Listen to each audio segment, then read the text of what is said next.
What's up, everybody? Welcome to the Walkout Network. It's your man, Ant Walker, here for another edition of Unleashed. Got the soundtrack of Kid Toys in the background, but it's all good because we're going to talk about cage violence, something that probably isn't appropriate for the children. But anyway, let's go ahead and introduce two good friends of mine who join me every week on this show. First is the jack of all trades who's mastered them all, the senior editor of Sherdog.com, Mr. Ben Duffy. Ben, what's going on? Hey, I'm doing really well. It is great to talk to you guys, and I can't wait to dig in. Absolutely. And of course, every week the panel is anchored by the man with the stats, the facts, the figures, and the numbers. He is the associate editor of Sherdog.com, Jay Petrie. Jay, what's going on? Well, I think first and foremost, I should clear the air a little bit because as rare as it may be, we've done 62 shows together and many more beforehand on another name. I made a mistake last week, and a pretty good one. The stat of the week I said last week was that Kalen Williams is the first guy to start his UFC career off with back-to-back 30-second or less knockouts. Mike Swick did that. There's a data formatting issue I had that I ran into. I've since corrected it. BJ Penn and Rumble Johnson have also recorded knockouts that quickly, so I need to make that good. And then move on to this week's stat of the week, because this week's stat of the week is simple, and yes, I'm correct here. UFC 255 is the first event to feature a pair of sisters at the event together, and Valentina and Valentina Shevchenko. They fought at the same card. They both won, and there you go. Happy stat of the week, boys.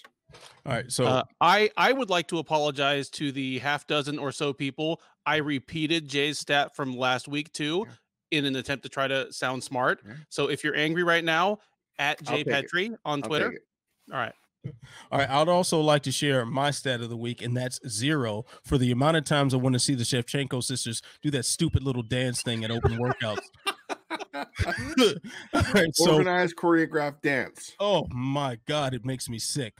But let's talk about, before we get into what the Shevchenkos were able to pull off over the weekend, let's talk about one Deiveson Figueiredo. This man defended his flyweight title quick as all hell. I mean, it's like you blinked your eyes and it was over with by guillotine. He finished Alex Perez in pretty much no time. Now, because of the quick nature of that fight, and now we see that Aljamain Sterling will be left at the altar in his attempt to get the bantamweight title. That fight was scheduled for December 19th, I think UFC 257, if I'm not mistaken. Now we have a situation where Figueiredo will most likely be fighting December 19th against Brandon Moreno. Such a quick turnaround, fellas. Is this a mistake on Deiveson Figueiredo's part? Go ahead, Duffy. Well, he's taking a risk. He's only making a mistake if he loses. What should have happened is he and Sterling should have fought for an interim bantamweight title. I like that. I didn't even think of that. All right, Jay, can you top that? Because that was pretty smooth. I want to. I'd love to. But I will point out that Deiveson Figueiredo is, I don't know, probably the biggest flyweight on the roster. And I think, was it Joe Rogan on the broadcast was joking that the guy is 150 pounds, in the cage. And I bet that's probably about right. I bet he could... he had one championship. He could be fighting it there. What is it, their featherweight? I forget how they screwed up the weight classes. Anyway, this is a big, big guy, and he's cutting weight again in 2 weeks. Like, this isn't, he fights again in 3 weeks, but there's a weight cut all the way there. Does that mean he's going to blow up all the way back up or not? I don't know, but that's tough. 2 big weight cuts like that. They don't even do that on The Ultimate Fighter, when they fight in a 6-week window and cut weight here and there. So this is a really big ask for the guy. You know what really makes me disappointed is that I don't think the UFC will reward him for this, other than just paying him. I don't believe that he will get the big slip a big envelope under the table kind of bonus. I mean, they didn't give him post-fight bonus here. The guy finishes Alex Perez in lightning quick fashion. They go, no, we're going to give it to Shevchenko because she pounded out Lipsky. Their sister asked for it. Yeah. I don't know. I feel like he's doing the company man thing, and the UFC has shown repeatedly that they don't really honor that. They go, oh, thanks, buddy. Good job. We're glad you took the fight, and then move on to the next thing. So unless the UFC pushes him in a way to make him the rock star that he is, I mean, I don't believe a champion has ever turned around this fast to defend their title after winning it. I don't believe that anywhere close to 21 days. I don't have the numbers in front of me. I'm going to do that in a couple weeks, but this guy is a rock star and should be treated as such. If he defends his title and wins against Brandon Moreno, oh my God, what an amazing thing to do. But he might be making a mistake cutting weight this hard and turning around this quickly against a guy that is as dangerous as Brandon Moreno, who can pound you out and pop your shoulder out and do a whole bunch of other things to beat you on the way to victory. All right, so gentlemen, something just popped up in my head I'd like to share with you guys and get your opinion on this.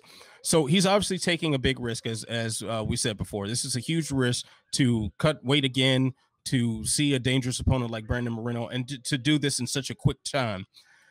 Now, if he does emerge victorious against Brandon Moreno, is he the hands down fighter of the year? Yes. Yeah. That's just to give a couple numbers. I don't believe any champion in the UFC has fought more than 2 times this year. So I think Jan Blachowicz is far and away the number 2 if he wins this fight. Yeah, that's my thoughts. No Shemaev or any of that. Get out of here with that garbage. He's going to lose in a couple weeks anyway. Oh, the comment section is set ablaze with that truthful statement. Yeah, man. So I have to say he would be my fighter of the year. To finish Benavidez twice, probably the greatest fighter to never win a UFC belt. To do that twice and then to go on and defend your belt twice, especially given the conditions that the world is in right now, how difficult that would be to turn around so quickly and to be that active. Yeah, and to be that active at a higher level. This isn't, Kevin Holland trying to establish himself as a top name in a division. This is the top guy in the division who doesn't have to do this. So I think that's serious fighter of the year stuff we're talking about now. There's something I'm nervous about, and I'm nervous about it just because I hate the way MMA discourse can go sometimes. I'm nervous that if Figueiredo wins this fight in devastating fashion, like he's very capable of, that the conversation, whether we want it or not, will start to come up about whether he's the greatest flyweight of all time, which is ludicrous on all counts. But I feel like this is a narrative that the UFC could very well push, that he's on his way to being one of the greatest flyweights. Sure, Demetrius Johnson defended his title 48 times, but this guy is smoking fools. You can already see that this is the kind of thing that could happen. Rogan, that soup is already brewing right now. They're already stirring the pot on that one. The disrespect to Demetrius Johnson on the broadcast was asinine. It was amazing to see how it was just like they was like, finally the flyweight title is being defended with finishes, as if Demetrius Johnson got finishes in the majority of his. Yes, didn't he throw a guy in midair and armbar him on the way down? Yes. He had more finishes than John Jones did. Didn't he spark Joseph Benavidez in their rematch? Did he not just suddenly decide to submit Horiguchi? I mean, there's many seconds left on the clock. It's didn't he? The guy did the most amazing things at flyweight, and now that he's no longer in the promotion, it's like he didn't exist. Come on now, we're the Frank Shamrock treatment. And on top of that, now the UFC wants to embrace gaming, and they got a Twitch account now after DJ Scott. Who did they bring in though? They brought in Jens Pulver, a guy they dumped on like a Shamrock, it's the same Jens Pulver that they refused to put in the Hall of Fame. Okay. When they do put him in the Hall of Fame, because of their own revisionist history, fans will be like, why? Because of the video games? That's exactly right. He'll be in the gamer wing. Oh my God. Yeah, this is what silly. Have we done? This is absolutely silly. So before I get too upset talking about this, because this really does irritate the crap out of me, let's talk about the second flyweight title that was defended on the broadcast of UFC 255 at the Apex Center. That was Valentina Shevchenko. She beat Jennifer Maia by decision. Now, we all expected Jennifer Maia to go out there and get sparked like instantly. I think most of us had the idea that this would look a lot like the Jessica I fight, and she would just end it whenever she felt like it. That did not happen. Maia gave her a little tough matchup at some points until Shevchenko was able to kind of take control and pull it away toward the end. But fellas, hopefully we're not leaning on recency bias, but do we think we've seen flaws in the armor of the once invincible Valentina Shevchenko? No. This is an indication that Shevchenko has already arrived at the point that George St. Pierre took much longer to reach, where dominance is so expected that anything that a challenger shows her is taken as a moral victory that people start to confuse with the possibility of real victory. I mean, think of George St. Pierre's title reign, and you can almost name the moments where he was almost in a little bit of trouble. You know, like Carlos Condit kicked him in the head and had him rocked for a second. That fight was nowhere close to being finished at any point, but that like stands out from the landscape of his dominance. Like Shevchenko was not in danger at any point. She lost a round and was forced to make adjustments. To win a round against Shevchenko and to force her to make some adjustments in her game plan is definitely a moral victory. But there was zero possibility that Maia was going to be able to do that for 3 rounds. And during the round that she won, there was never any question that Shevchenko was actually in danger of being finished. So it showed us nothing. Like that, and that was peak Maia. That was, I mean, barring like a freak clash of heads or a freak, you know, Shevchenko rolls her ankle, that was the best like possible outcome for Maia. Didn't get finished, wasn't really close to getting finished, and actually made Shevchenko like do some mental work in between rounds. But it didn't draw any path that another contender is looking at and like, I just need to do what Jennifer Maia did for 3 rounds. No, nobody is thinking that. It was a dominant victory, and it's just another name like checked off the list. Shevchenko has yet to be in serious trouble in any of her UFC fights, even the ones she's lost. Jay, do you think any sort of blueprint to beating Shevchenko was revealed Saturday night? You know, I can't go counterpoint. I can't go devil's advocate, although I would love to. I did, for a brief moment, pick up on a moment of weakness that could be exploited by a future fighter. But the fighter would have to do that until the fight ends. They'd have to do that for 5 rounds or 4 rounds. This isn't something, you know, they could let off the gas in the 5th round after they scoop the 2nd, 3rd, and 4th rounds.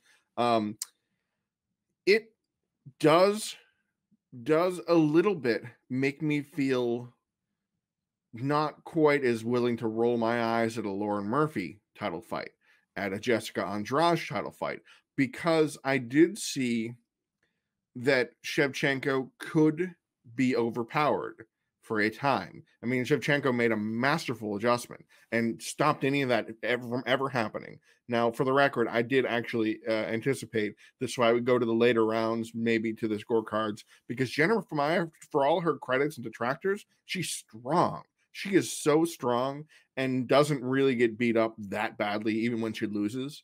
I mean, she didn't take a ton of damage in this fight, and she lost 4 rounds convincingly. So that, I mean, that is the moralist of victories that you can possibly say. I made it to, I took Shevchenko to the scorecards, but it makes you wonder if a wrestler or a stronger fighter could do this to Shevchenko for longer and maybe reverse her or something. It makes me think here's where I lay on this issue. I don't think Shevchenko should be a 13-1 favorite or whatever silly line the UFC parroted on the broadcast. She was 2,000 minus 2,000, which is 20-1. She should be an overwhelming favorite. But you're telling me that there's a 5% chance that Jessica Andrade could win a fight? I'd give her more than 5%. I'd give her 20%. Not a massive margin, but it makes me interested in more fights of hers to see if somebody can break her run.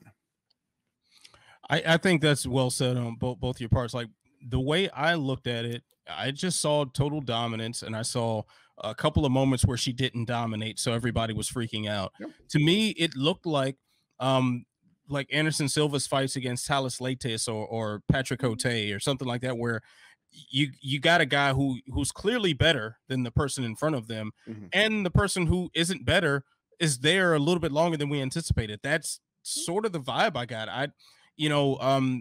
For all the detractors that Silva got for the Leites and the Cote fight and the Damian Maia fight, there was not a moment where he was in danger in any of those fights. I also think of like Jones against OSP. Like there wasn't a moment where the champion status was in doubt at all.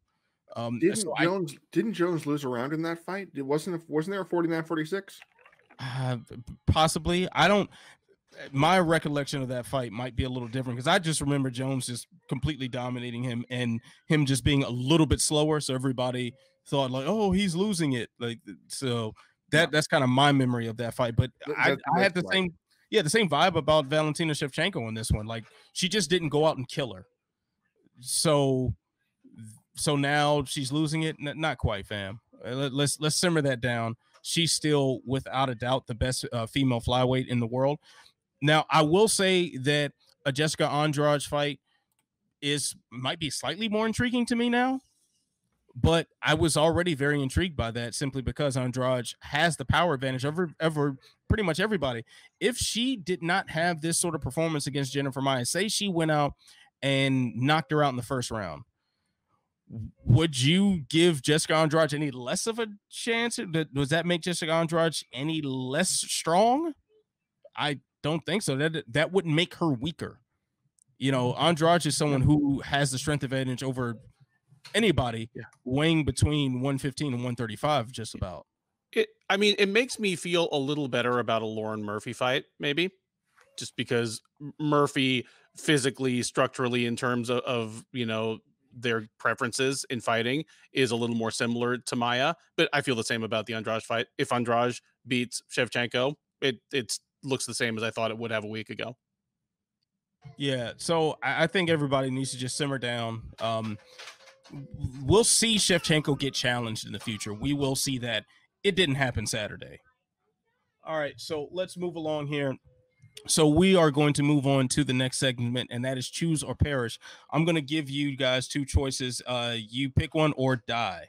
And you may not like either one of these choices, but, suck it up. So here we go. Choose or perish this week. If the UFC decides to make a champ versus champ super fight with Shevchenko next, would you rather be Weili Zhang or trilogy with Amanda Nunes? Oh, Weili Zhang by far. One, give me the fight I haven't seen yet. Two, Zhang is a burly strawweight. I think she could hydrate to the same size as Valentina Shevchenko. Like she wouldn't even need to go to a special camp and put on muscle mass. I'd love to see it. Great fight. What about you, Jay? I'm going to be the note of dissension then.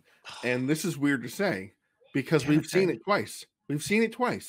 And even though the second fight was close, she's 0-2 against Nunes. So why would you make the fight? But the reason why I think I'd want to make that fight is because there's a lot to do at strawweight. And Zhang isn't a dominant champion yet. She isn't, I don't believe, a champion who should think about extra divisional fights yet. Like I hated the idea of Cejudo winning the flyweight belt and then going, I'm going to go up to the other division. Conor going, I knocked out Aldo. I'm going to go chase the lightweight belt. No, I feel like these super fights need to have some sort of a divisional dominance, a long run, or a lack of challengers. And there are a lot of strawweights that are starting to line up to be ready. I mean, who doesn't want to see Tatiana Suarez when she gets her neck healed up? That can take place after the Zhang Namajunas fight. So there's an actual path. Meanwhile, and this is a stat I dumped on poor Duffy's lap today, there were 15 bantamweight so far fights, 15 bantamweight fights this year for women in the UFC. There's no movement. The division is stalling out. Holly Holm is beating the only contenders that they have left to try and push for a possible, outcome. Sajara Eubanks is the most active bantamweight there is in the division. So there are no contenders for Nunes at 135. There are no contenders for Nunes at 145. There are no contenders for Nunes at 155, even Kayla Harrison. It's just a silly situation that what is Nunes going to do? Sit in the shelf until she quits? I feel like at least there's something there that we can do with the bantamweight division, because if Shevchenko goes up and wins the bantamweight title, there are fights to make in that division, and then we can let flyweight sort itself out. So yeah, even though I think that the Zhang fight would be a lot of fun, I think, and it would be a fresh fight, I feel like there's still work to be done at 115.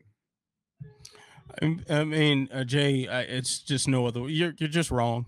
That's all. You're just wrong. I mean, actually, you're right about a lot of this. Actually, so let me not be so mean here.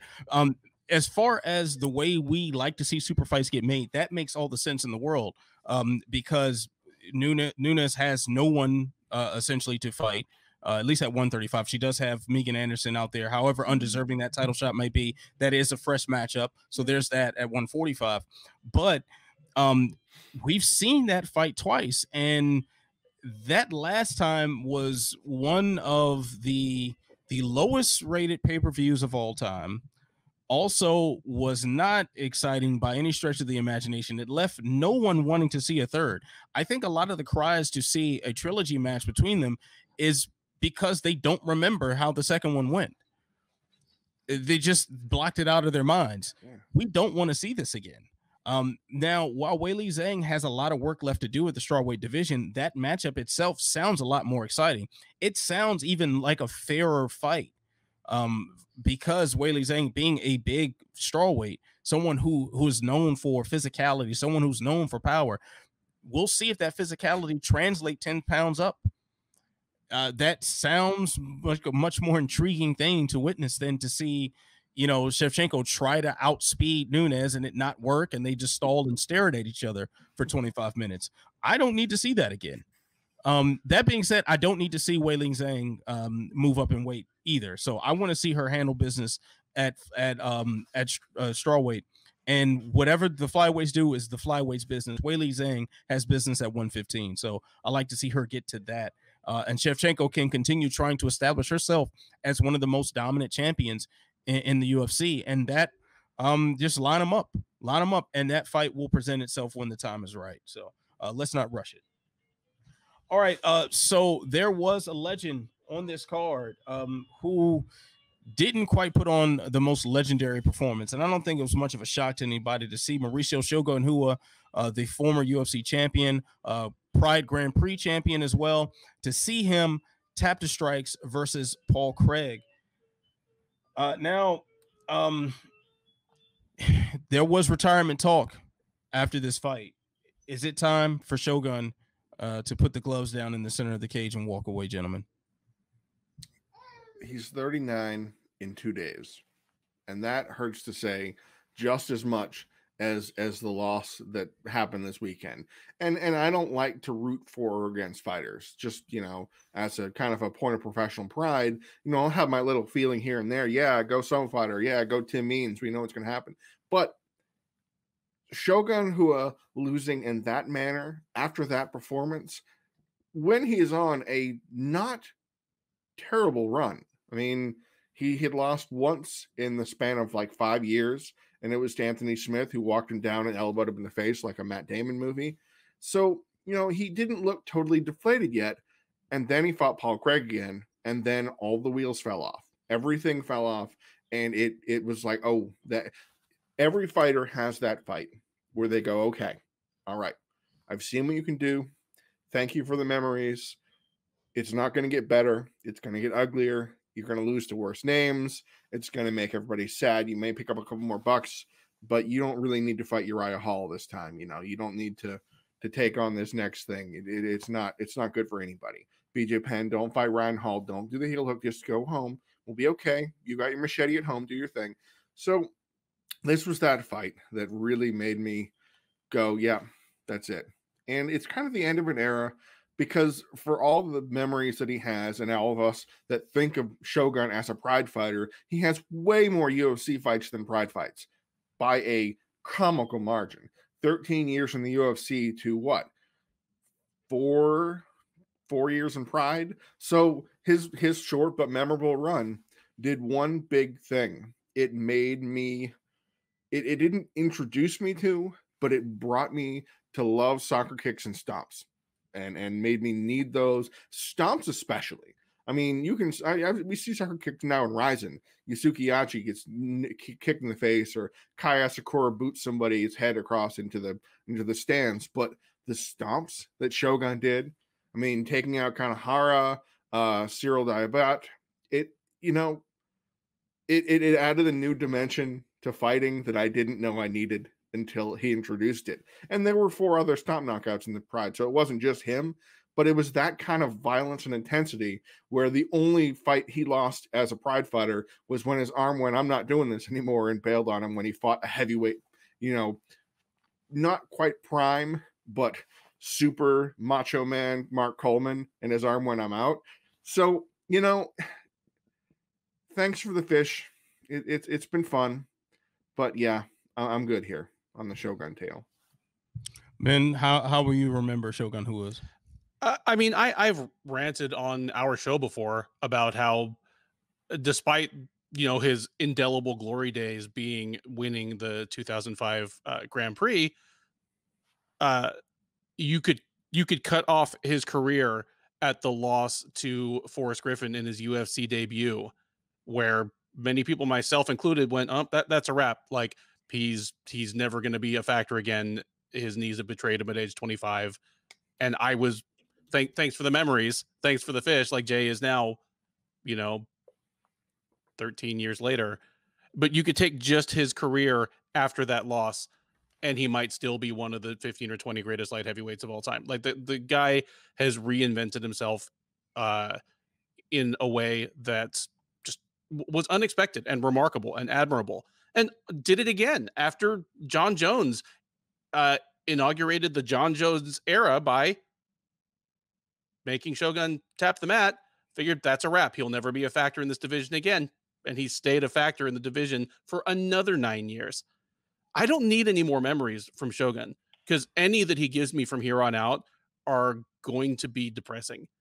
I would not mind at all if he wanted to take a winnable farewell fight, maybe a winnable farewell fight sometime next year in Brazil, if they're able to put cards on in Brazil by that point. But I don't need to see anything more from Shogun, and I don't even know where they would get him a reliably winnable farewell fight that wouldn't be laughable. I mean, like 2 years ago, I would have said that's Paul Craig. Yeah. I mean, they tried to give him one with Lil Nog. Yep. They tried that, and he came back for more. So it's kind of like he didn't take the hint. Yeah, it's kind of like to have a good performance in that fight, probably tricked him into thinking he still was a top level fighter, not taking into account who was in front of him. That the person in front of him needs to sit down with their family and have the same conversations that Shogun needs to have. So, I wonder what the UFC is going to do with him. And we've had this conversation a lot, and we'll talk about Anderson Silva a little bit later on. And we've had these talks about BJ Penn. We've seen the UFC book people that don't need to be booked anymore over and over again. I'm not sure if they're going to go this route with Shogun, but my gut feeling says that Shogun isn't going to be able to command the same sort of price outside of the UFC that Anderson Silva will. Therefore, I don't think the UFC is going to go out of its way to trash him like they did to Silva. I think this might be a genuine, it might be time to hang it up, bro. So it's probably time to hang it up, bro. Thanks for the memory, Shogun. Like, please don't do this to yourself any longer. Like, maybe Sam Alvey if they want one more out of him. But I mean, I know I don't want it either. I don't see a world where Sam Alvey doesn't knock his head off. Like, that doesn't sound like a winnable fight to me at this point, because Paul Craig is someone who, even when he wins, he really lost. This is a guy who has gotten severely beaten and then at the last second throws up some Hail Mary submission and wins. And that's the story of his career. Yeah. So we're not talking about a guy who has shown himself to be a proven winner and someone who can consistently take charge of a fight. We see somebody who's a good opportunistic submission artist. Sam Alvey, on the other hand, will beat your brains out. And maybe his brains get beaten out in the process, but somebody's walking away with less brain cells. So I don't think that's a good thing at all for Shogun. Like, I'm reminded of when Sam Alvey fought Rashad Evans and how bad Rashad Evans looked in that fight. I think Shogun would look a lot worse at this point. Yeah, that scary smile. Yes. All right, fellas. So let's move along from here to the Bellator Featherweight Grand Prix. AJ McKee, good Lord, AJ McKee impressed. He submitted Darrion Caldwell, also lightning quick fashion. I'm not even sure what to call the move. I understand it is a wrestling move. Ben, I'm sure you would know about this a lot more than I would, but sort of, if I'm recalling this correctly, he took like some, it looked like a modified guillotine. With a neck crank in there as well. I mean, the real fulcrum was that, Caldwell's head was stuck in his armpit, and then he was cranking over the top with like his arms across Caldwell's body. I mean, it wouldn't have been legal in like scholastic level wrestling that I did. Sherdog contributor and jiu-jitsu instructor Ed Carbajal did conjure up a picture of this maneuver or something very close to it from a grappling textbook. But this is something that this type of move is seen from time to time in grappling, vanishingly rare in mixed martial arts. And he just did it so calmly and effortlessly, as if he had drilled this hundreds of times, when there's no possible way he drilled to do that move in that situation. But it's that kind of just prodigy savant level athleticism and finishing instincts that he has. Taken down by a former Division I wrestling champion, and while Caldwell is like trying to elbow him in the head, just very calmly locks up a never before seen submission. Yeah, I mean, I think it's also very important to highlight what you highlighted there, Ben, who he did this against. Darrion Caldwell is one of the better wrestlers in the sport, period. This is a guy that a lot of the people at Alliance, Dominic Cruz, for instance, has repeatedly said that Darrion Caldwell is the best wrestler in MMA that he's sparred against. This is a common thing we've heard about the people who have trained with Caldwell, like how good his wrestling is. You saw what he did to Adam Borax when he was aggressive. Who was it that he completely like negated with wrestling? Was that Archuleta? Corrales, or because I know I was at the fight. I'm trying to remember if it was Corrales or Archuleta that he did that too. Oh, I think it was Corrales because Pitbull fought Archuleta. Yeah, Pitbull fought Archuleta on that card. Yeah, so he's been able to use his wrestling to completely nullify and dominate some of the best fighters in the world. Let's also keep in mind he was dominating Kyoji Horiguchi with his wrestling until submission came in the weird moments there. But I mean, good grief, man. AJ McKee keeps passing every test. And at this point, it looks like it's going to be him versus Pitbull, although Pitbull has to get through Emmanuel Sanchez.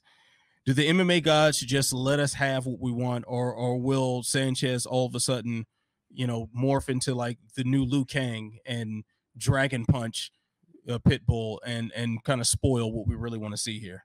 A small part of me hopes that Sanchez wins so that there can still be detractors just to then say, well, he didn't fight Pitbull, so who knows how good he is. Like, oh my God. What's going to happen though? A lot of things. He's going to premise his ankle. Well, I mean, Sanchez and Pitbull already fought. Pitbull won, but he didn't blow him out. Yeah. It was a pretty good back and forth fight. So he's going to beat Sanchez in not completely dominant fashion, and that's going to make the hype on McKee go even higher because people are just going to assume that Pitbull's not got it anymore. I mean, I wouldn't be surprised to see McKee go into this and like be the favorite by cage time. Boy, that would be That wouldn't be a shock at all. really something. And the he thing was a is, favorite. he's got plenty of avenues to victory. He's going to be so much bigger. He's incredibly fast. He's obviously one of the most creative fighters on the planet, but he should not be a favorite over Pitbull. He shouldn't be, but if he did come out as a favorite, I wouldn't be too mad at it, considering what we've seen of him recently. I wouldn't be that upset with it. Is that crazy? No, I mean, swing or miss. McKee, if McKee meets Pitbull in the final, that'll be the toughest test of Pitbull's career at featherweight so far. I'll swing to that. Yeah, I was thinking the same. You know, because I was writing up a thing after the event, and I was like, well, if McKee meets Pitbull, that will certainly be the biggest test of his career so far. But considering how McKee has passed every test put in front of him to date, you might almost have to say the reverse is true as well. And this is someone who is the most dominant featherweight champ in Bellator history. And it's really interesting how McKee's been kind of groomed. I mean, this is a guy who's 17-0 in Bellator. All of his fights were Bellator fights. There was no, go to Gladiator Challenge and pick up a win over an 0-19 guy. There's nothing like that. This is a straight up. I mean, sure, there may have been some favorable matchmaking when he was, say, like 5-6-0, but this is a guy who his last 4 fights are Pat Curran, Gorgi Karakhanyan, Derek Campos, and Darrion Caldwell. Those are legit guys in this game of Bellator featherweight division. And I think, the Curran fight was the fight where he really made me go, oh, this guy might be something, because Curran is just, Pat Curran has done great things as the former Bellator featherweight champion. And what McKee pulled off there. Now, if there's one, oh God, I don't want to take away from it. I don't want to take away from his win, but Caldwell is susceptible to leaving his neck out and head out. He gets a little complacent, and that's how Joe Taimanglo took him out. That's how Horiguchi took him out. And I mean, in a weird way, this is how McKee got him, although it wasn't a guillotine. It was like a guillotine neck crank crucifix modified torque palm to palm death move that what do you call it? The McKeeotine, I guess that's what we're sticking with. Man, this kid is 25 and he is going to be in the top 15 up, like the top 11, 12, 13. And oof. What does he do after, if he beats Pitbull? What does he do then? Just keep beating guys? Because it's like you've reached the top. You've reached the top tier. You just keep on fighting until the wheels fall off? Well, I assume he moves to lightweight, or he moves to lightweight. Or do you move up to lightweight? He moves to lightweight, or I think first he can beat the people that he hasn't fought in the Grand Prix. Yep. I was looking forward to seeing a potential fight between him and Borax. Mm-hmm. I'd still be up for that. If Borax comes in with a flying knee, watch out, man. That takes anybody out. Yeah, exactly. So there's still some good fights at featherweight, but still, man, he did talk about moving up to lightweight. Like that was definitely part of the plan that him and his father set out as his body fills out. So he could make that move sooner, and why not do it at Bellator? Because he could be very successful there. Okay, all right. Let me throw something at you guys. McKee faces Pitbull. I mean, there's a lot of hypotheticals here because Pitbull has to beat Sanchez first. Beat Sanchez, Pitbull and McKee fight at featherweight. McKee wins. Is the logical next step for McKee to go up and try and take Pitbull's lightweight title? No, I think Pitbull's gonna vacate that and let. I bet there's gonna be like a backroom deal that he'll vacate as long as Patricky gets to fight for the vacant title. He's already said I would vacate to let Patricky get a title shot. I mean, he's put it out there. And without Chandler, now Patricky has a straight shot. No. Right. And now I would say when McKee moves up to lightweight, that is an indicator that he'll be in the UFC within a year or two, because there's just nothing in lightweight for him to beat. Yep. I would say even something else that could be intriguing if McKee gets out on top for this tournament, fight Patricky at lightweight. And then, go back at Patricio for the belt. Oh, could you imagine? I know it's happened before. Fighters beating two crops of brothers. The Ellenbergers got both beaten by somebody. I can't remember off the top of my head. Steven Tyler beat both Miller brothers. Something like that. Yeah. To see McKee beat Patricio and then fight Patricky. Oh, what a poke in the eye that would be. And thing is, that's something very easy to promote, very easy to slap on a lunchbox and sell it. So I'd be all for that. The thing is, there's so many good options for AJ McKee, even if he doesn't come away with the title and the Grand Prix championship. He's still probably the most exciting guy in the sport right now, at least at this phase of his career, I should say. And it makes me kind of glad because I have personally been dumping on Bellator since they came back from COVID break because it, just lackluster cards, not a lot going on. I mean, to be fair, this one card was a decision fest until McKee did that thing, and you went, oh wow, it elevated a mediocre card to okay, that's pretty good. So yeah, I'm glad that Bellator has options right now. So this is a good thing.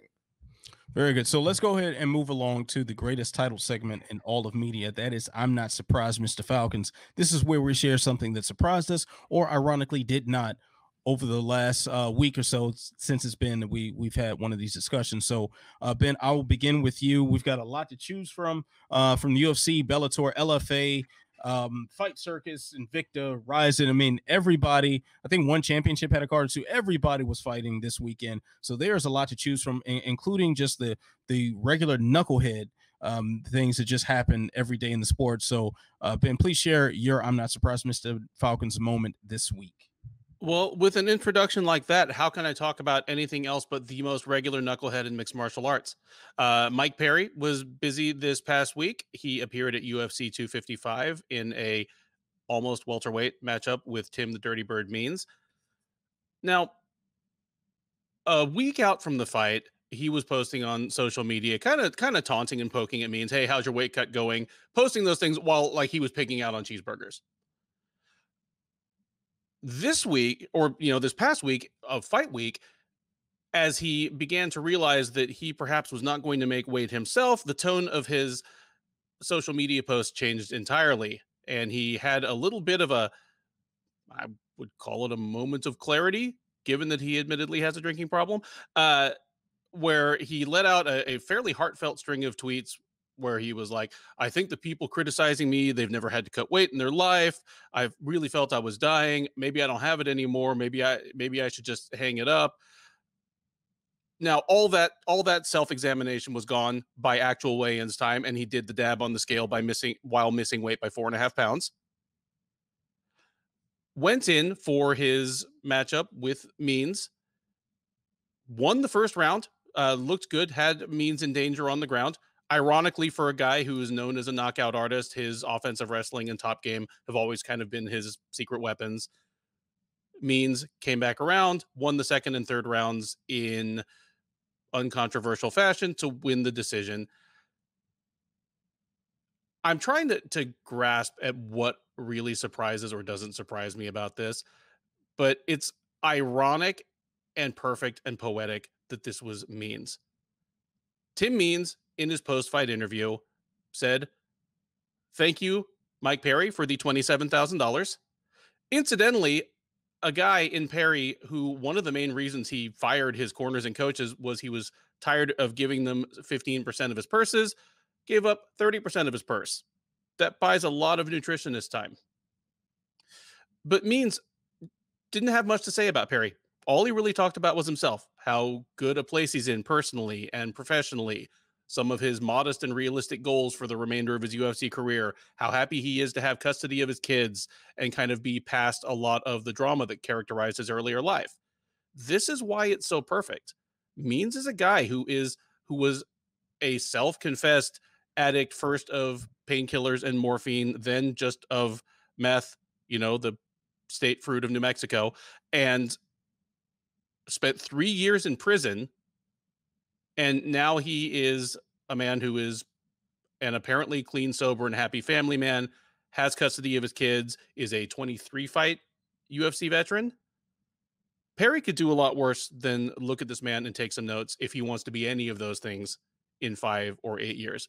Because right now he's gone from being an occasionally amusing train wreck who knocked people out in 2016 and 2017 to being a depressing train wreck who has not knocked anybody out in 3 years and is 3-6 in the UFC over that time span. You know, I'm not sure whether the UFC is going to cut Mike Perry, but he just seems on a course to be, you know, please let me not speak this into existence, but the next War Machine. His behavior is increasingly off the rails, and I don't know if it's better for him if the UFC cuts him or keeps him on board and forces him into some sort of like real rehab. I have no idea which it is, but I was unsurprised, I guess, in the most depressing way to see everything that Mike Perry had to offer us within the last 2 weeks. Well said. Maybe they'll force him in the same rehab program they forced John Jones in for a day. So, Jay, what is your I'm not surprised, Mr. Falcons moment this week? Yeah, I wasn't surprised about Mike Perry doing what Mike Perry did. I wasn't even ironically surprised. So that's just kind of just one of those things. However, there is something. Let's get a little positive and uplifting. We're kind of in some bad news territory. So let's get a little weird for a second. So if you guys remember back in August, I weaved the tale of an organization called Full Metal Dojo in Thailand that put on an event called Fight Circus, and it was the circus that we needed. There was mayhem, there was madness, mixed rules fights, a fight that had the first round was boxing, the second was kickboxing, the third was MMA, and there was a man versus a woman grappling, and it was just okay. Let's get weird. Let's steer into it. We have all these straight fights, normal, by the book, blah blah blah, boring 20 UFC weekends in a row, and the Fight Circus happened and made things a little better, a little brighter. So this weekend, Fight Circus 2 Part 2 happened, and let me tell you what. This event, they did everything they could to ramp it up from the last one.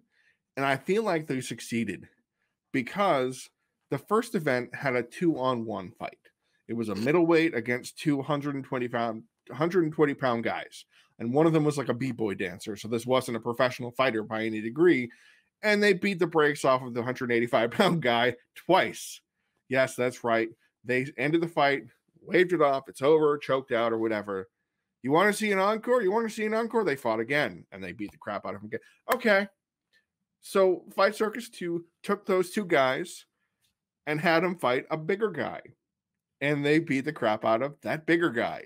And it made it more entertaining. And then, not to outdo themselves, but to totally blow the doors off, Fight Circus brought a 3-on-1 fight with a 300-pound Muay Thai striker that hits like a train, Stephen Panda Banks. He's a legit fighter. I don't know his record off the top of my head, but he can smoke some fools. He fought 3 people, a 145-pound guy who's a fighter. I think he's like 10-4 as a pro, and 2 guys they found, quote, off the streets, one of whom had never fought before.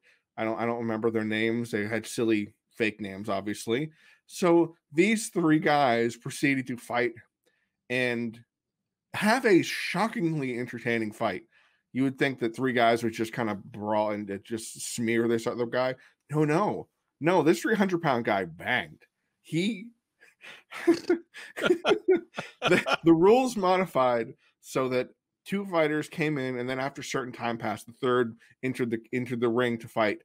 And when it was about to happen, the 300-pound guy boots the guy who's about to come into the ring in the face, sending him flying off the ring. So we're in straight pro wrestling territory, entertaining madness and mayhem. And the best or worst or best again part of the whole ordeal, Bob Sapp showed up. MMA legend Bob Sapp. And he got into a fight with the promoter, and the show ended like the final episode of The Sopranos. So there's a cliffhanger, there's a story, and I tell you what, I'm excited for the third one. I'm not ashamed. So, I mean, Sapp is going to be in this next one. Oh, are you kidding me? He might be in it with a guy on his shoulder, like a Master Blaster situation. Who's he going to take a dive to? Who knows? He might be the guy to fight 3 dudes. I don't know. It's Babu Sabaru. He can do whatever he wants. And I looked up Stephen Panda Banks. According to Wikipedia, he has a record of 30-12 in Muay Thai, and he's a 6-8 MMA fighter. So okay, yeah, he's better than Muay Thai. A break dancer. So that's something. All right. I'm not surprised, Mr. Falcons comes courtesy of the UFC and their handling of Michael Chandler. Now, as news broke that Tony Ferguson was booked to fight Bronx coming up here pretty soon before the end of the year, you know, a lot of people wondering where does Michael Chandler fit into this mix? Well, because he was the replacement for the Gaethje and Khabib fight, and he had to make weight for that. He was not ready for a turnaround before the end of the year. He was not going to be able to cut weight again and be ready for a fight. So, man, they really messed that one up. Thanks a lot. So, why waste the debut of, you know, one of the biggest names outside of the UFC? But they can make their champion turn around in 3 weeks to fight and cut weight again. How does that work? Interesting. Well, speaking of the word interesting, great timing on this one, because I just saw a tweet pop up that's going to answer some of this question for us. Now, Anderson Silva's officially a free agent. I believe it was Tuesday. I think it was like right after we recorded last week that the UFC officially gave Anderson Silva his walking papers. He is now a free agent, able to do anything he wants. The question is, fellas, where does he land, and who would you prefer to see him fight first? Now, before you answer, our good friend Jason Burgos, he just sent a tweet over and tagged me, and I think he tagged you in it too, Jay. I don't know if you've seen your Twitter feed there, but yeah, he's saying that he just got a quote from One Championship CEO and constant whipping boy on this show, Chatri Sityatong, who said that he is not vying for the services of Anderson Silva. He is not going to make a bid for him. He is concerned about fighter safety and does not want Anderson Silva to fight at One Championship. So with that in mind, fellas, where does Anderson Silva land, and what would you like to see for him? If that's the case, there's only one place he's going to go. It's Ryzen. The Bellator won't take him. PFL can't take him. Invicta, he probably isn't going to do well over there. You know, he won't go to a smaller. He won't go to a feeder league. He won't go to an LFA type or a Tora MMA. Actually, Tora would have been a reasonable stopping place, given that they are associated, or once were associated with the Nogueira brothers. But Tora's canceled its events because COVID has destroyed its lineup. So Tora's out of the plans. Ryzen, and then he fights, I don't know, Takanori Gomi, Sakuraba. I don't know who they'd get to fight him. I don't like any of it. Oh, man. No Bellator, no. Wow. The thing is, I don't believe Bellator. Like, when Scott Coker said he doesn't want to sign Anderson Silva, I don't believe that. I think, if anything, that's a money issue. One Championship, probably the same thing. I mean, they signed Vitor Belfort. That would be my first choice. That's why I'm surprised, Mr. Falcons. Like, they signed Vitor. Like, I would say that Vitor is far more washed than Anderson Silva is. Far more, and has been for much longer. So I think that this is all about money. Maybe they can't afford to pay Anderson Silva what the price that he can command. But I say Ryzen against Fedor is. I've been saying that since the day before forever. That's the fight right there. That's the fight to make. Put Anderson Silva versus Fedor. If you can put it together in time for a New Year's Eve show, that would be fantastic. If not, hey, we'll wait till springtime. That's a fight that I think people can get behind. But we're also forgetting Roy Jones is going to be boxing this weekend if he survives against Mike Tyson. It's a big if. That was my call. Yeah. If he survives that, put that fight together. Yep. Even if he doesn't survive, when you bring him back to life, put that fight together. I think there's a lot of good things out there for Anderson Silva. Whether Coker or Chatri are truthful about their reasonings behind not wanting to sign him is another story. Whether this could be negotiating tactics for them as well. This could automatically lower the price that's going to get slid across the table. So I'm not quite one to believe anything a promoter says. I don't take their word for anything. So Anderson Silva will be fighting in an organization. I think another option too that we're forgetting about, because they have the backing and the money at least to pull it off. ACB could fight in Russia. Yeah, that could be a place for Anderson Silva to fight. So there are so many options left on the table for him, but I think the Fedor or Roy Jones Jr. fights are the ones that make the most sense. Dave Feldman, please do not call this man. Oh no, don't do that. Don't do that. I don't know how BKFC has the money. They don't sell pay-per-views. Their subscription base does not get 200,000 subscribers when they sell a pay-per-view that can't break 15,000 buys. Yo, I got a question. And this isn't on the lineup, so it's an audible here. The Tyson Jones Jr. fight is this weekend. Allegedly, and I haven't seen the contract, there is a no knockout provision in the contract that they're not allowed to go for the knockout to do that. I don't know how that works exactly, whether they're pulling their punches. It is an exhibition, so they can ask them that. Do you think that either of them would adhere to that? Especially Absolutely Tyson? Not. Absolutely not. There's also the exhibition. Let's keep in mind that when Apollo Creed fought Ivan Drago, that was an exhibition. It's supposed to be an exhibition. It was supposed to be an exhibition. Paulo died. Okay. Mike Tyson doesn't have the off switch. He doesn't have like a meter that goes up to 10 and you crank him up to 10 for like a real fight where you can knock people out, and you leave it at 4 or 5 or something if it's an exhibition. Have you seen this man's sparring footage? I mean, granted, I haven't seen any sparring footage of lately. I don't know what he's looking like sparring people now, but you see his past sparring footage, like when he was trained by Customato and stuff. He was killing everybody in front of him. Like, he was just murdering these poor men who just came in to get they came in to get $50 a round, and these men were dying in there. This man does not have a volume setting when it comes time to fighting. And he said it, this guy on his podcast is talking about how he is warrior in his blood, and and he just sees death and destruction and all. And you think this man is going to pull his punches?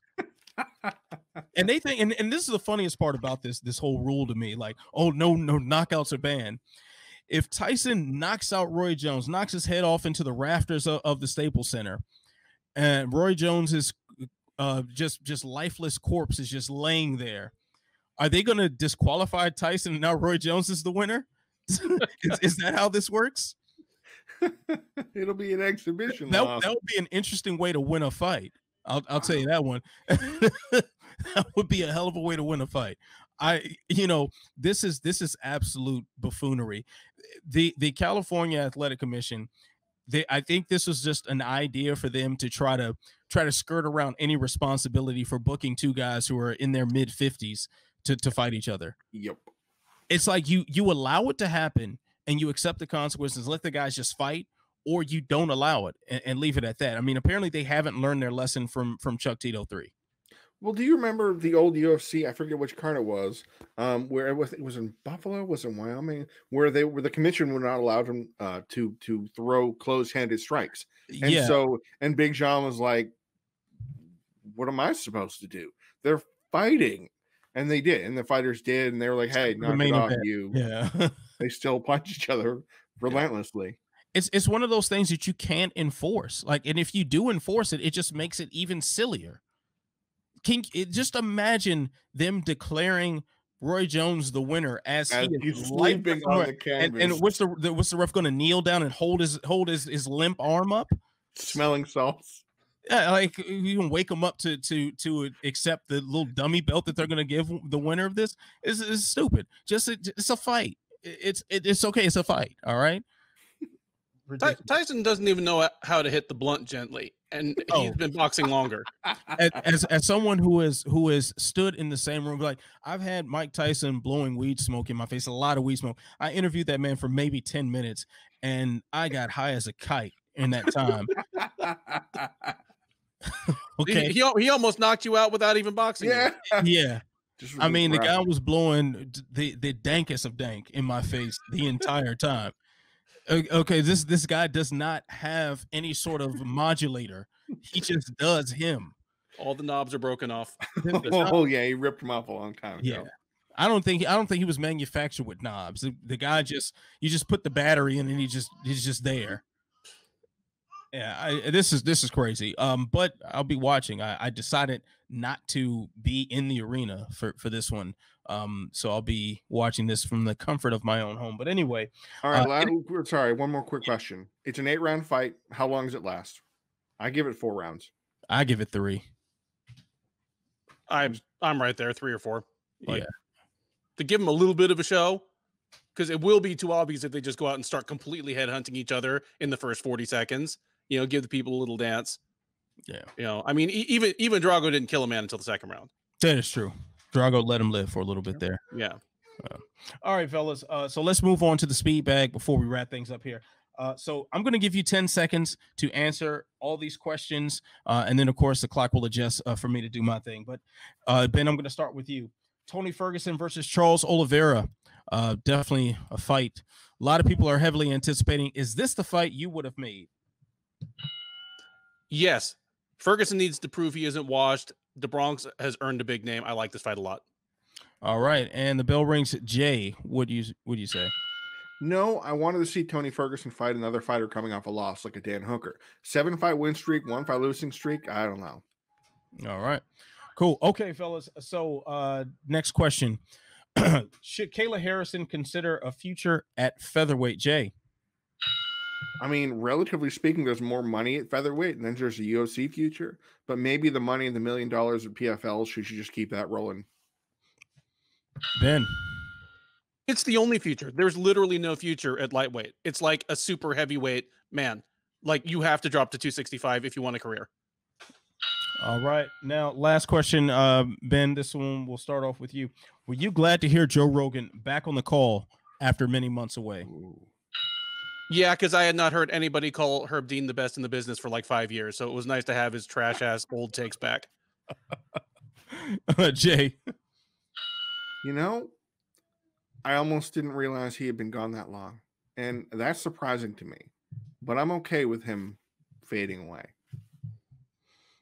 All right, cool. So I cut off the sound right before the bell rang, but you know, I kind of messed up the whole little thing we got going on. But I will make it up by trying to say some really cool shit now that it's my turn. So let me put the clock on for 30 seconds and I will answer all questions in succession. The clock will start after I finish reading the first question. So first question reads, is Tony Ferguson versus Charles Oliveira the fight you would have made at lightweight?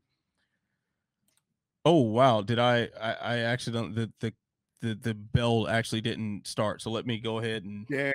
How did I do that even? Like, oh, you know what? Because my wife started the car and it's connected to the Bluetooth. So let me turn my Bluetooth off. All right, there we go. Okay, now let's start that over again. It's Tony Ferguson versus Charles Oliveira, the fight at lightweight to make. I think from an excitement standpoint, yes, I do like the idea of losers fighting losers. So I would definitely have preferred the Dan Hooker fight. But if Michael Chandler hadn't had the little weight thing going on, he would have been a fine person to put in front of Oliveira. Kayla Harrison should consider a future at featherweight because after this lightweight money is won, that's it. Nothing else to do unless you want to fight Gabby Garcia and Ryzen. And I was not glad to hear Joe Rogan back. I forgot how bad he was and how bad of an influence he is on DC. Yeah, the commentary 255 was pretty brutal. Yeah. That was really rough. Like I genuinely disliked it. And typically I'm not that rough on the commentators. I did commentary for a Tachi show a while back, and it's a very difficult job. It's a very difficult job. And even just, every week we get on the mic and we talk about fights, and it's difficult a lot of times to analyze things properly, to say the right things at the right times. And there's so many little things that go into it, but man, when it's bad, it is really bad. That was terrible. That was Anik was just like holding on tight with both hands, like, oh my God. And I've said this a couple of times before, probably on this show, if not just our private conversations. Like I always feel like John Anik is playing the straight-laced captain to DC and Rogan being Riggs and Murtaugh. Yeah. Like they're out destroying the city, and the poor captain has got to explain to the chief what's going on. Like that seems to be the constant thing I get from this trio. And the thing is, DC without Rogan, I think DC is a fine commentator, and I do like their relationship. I like how they just have fun, but sometimes it just goes way too far. I mean, when you're just having these meaningless conversations during a fight, like I don't want to hear about your hunting trips or whatever when there are two people like trying to beat each other to death in front of us. Let's talk about that. Or at least it wasn't Goldie like randomly calling out the champion of the division for no reason. It's just a random lightweight fight, and he says Patricio Pitbull, champion of this division. Like at least it wasn't that, but it was pretty bad.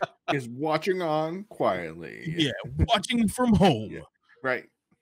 Like, all right, fam. Okay, so before we go on, I just say me because I'm the guilty party this time, going on some nonsensical rant about nothing. But let's get back into focus because we got a couple minutes to go before we wrap things up here.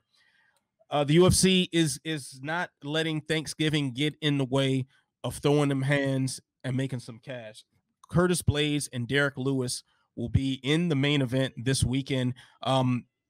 Now let's talk about just one fight, gentlemen, that you're really looking forward to on this card. Ben, I'll start with you. Nothing. There's nothing. The UFC broadcast that normally starts with that like synth sound, like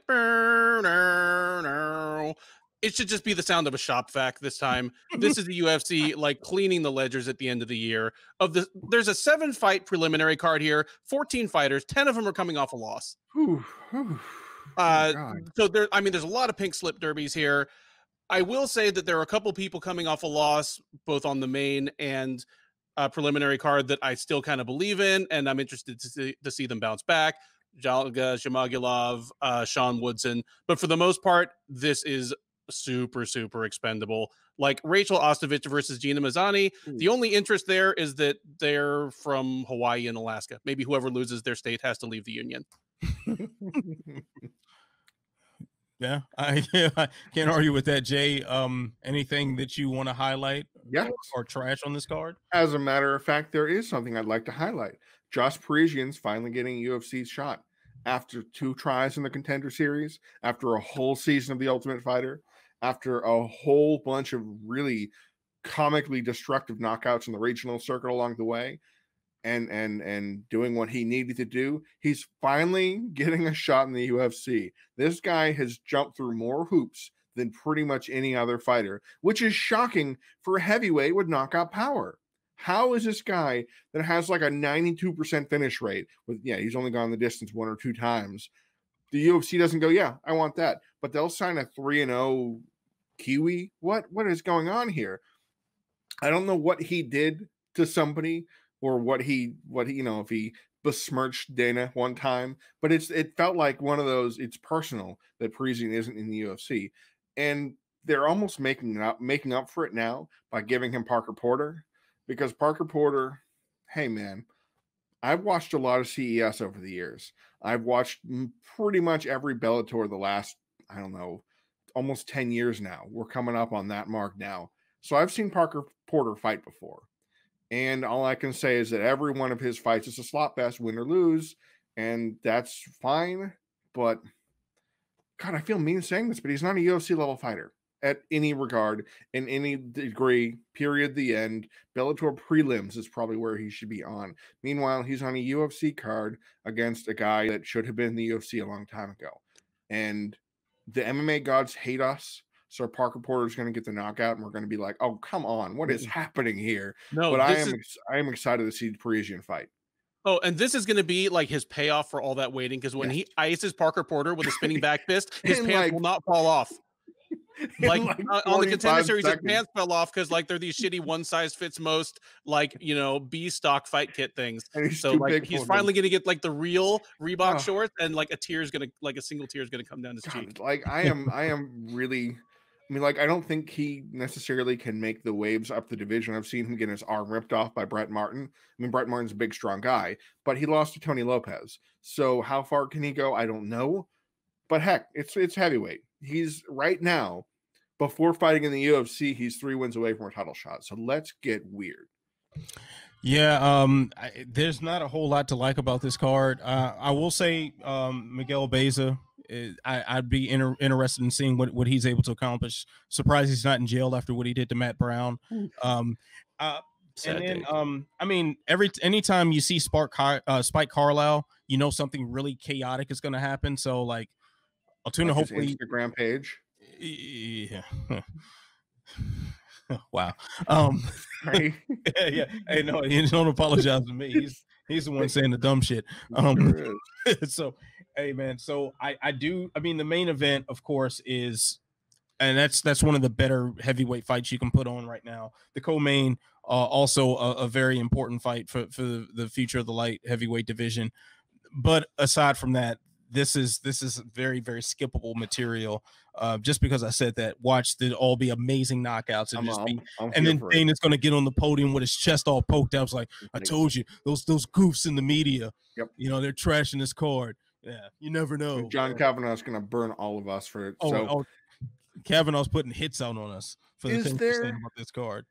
Is there any path to victory for Derek Lewis, or are we going to see him put on his back within 30 seconds and have the Volkov fight again? I mean the Curtis Blades Volkov fight, not the Derek Lewis Volkov fight. Okay. Blades is the worst style matchup for Lewis. Yeah. I mean, because he's the best takedown artist in the division, possibly in the history of the division. He's a complete machine. And that's, I mean, Lewis can kill you no matter how tired he is, no matter how badly he lost the other rounds. As long as you're both standing, he can kill you. I will say this. Lewis is surprisingly agile for, you know, a 38-year-old man who trains what? 35. Derek Lewis? Yep. For a 38-year-old man who trains sporadically. I'm too smart and I'm too Houstonian to buy into, like, this is the camp where my back feels good and I've really been in the gym for more than 45 minutes a day. But I don't know, like, Blades might find harder sledding than he expects, at least for the first round or so. So first round, danger zone. And then, you know, if Blades decides to be foolish and try to stay on the feet, always danger zone. He is going to be a 3-1 favorite, rightfully so, but this is a dangerous fight. Like, Blades has been killed before by one hard punch behind the ear, and Lewis is the other guy in the division that can throw that punch. Yeah, and Blades has also decided to stand with Ngannou. So, you know, there are some questionable things that can happen in either direction. And keep in mind too, like, Derek Lewis has fought like a lot of like pure grapplers and come out on top. I mean, this is the guy who got out of Gabriel Gonzaga's mount and then knocked his head off. So he just did to Olenek. Well, he's got the thing that Shet Congo does, where it doesn't look like jiu-jitsu. He's just kind of bench pressing you off of him. Yeah, he just like I don't want to be here anymore, and just get up. Yeah. Yeah, well, somebody here locally from one of the gyms put up a meme that it said, if jiu-jitsu doesn't work, I would just get up. Was a person, it would be Derek Lewis. Just like a picture of him. All right. So, quick predictions. Jay, who you got? Blades by probably 4th round elbow TKO, and we're gonna kind of go, oh, that's too bad. All right, Ben, what's your prediction?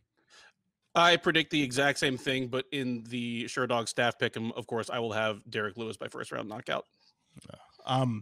I have a hard time picking against either guy. Derek Lewis by 1st round knockout. Woo! Why not? Let's have fun. Yeah. I mean, that's really what I want to happen, because I like crazy things. So, gentlemen, I think that's going to do it for this edition of Unleashed. You know what to do. You got to point down right there. You see our names. Those are Twitter handles. Go ahead, follow us, tweet us. DMs are open. Any comments, questions, suggestions, all that fun stuff. Go to SureDog.com. Check out the work by Ben and Jay. Adonis is clearly on the verge of a meltdown. So you can find my work on MMA On Point. Also Body Lock. What else? Oh yeah, Karate Combat as well. I forget like the jobs I have.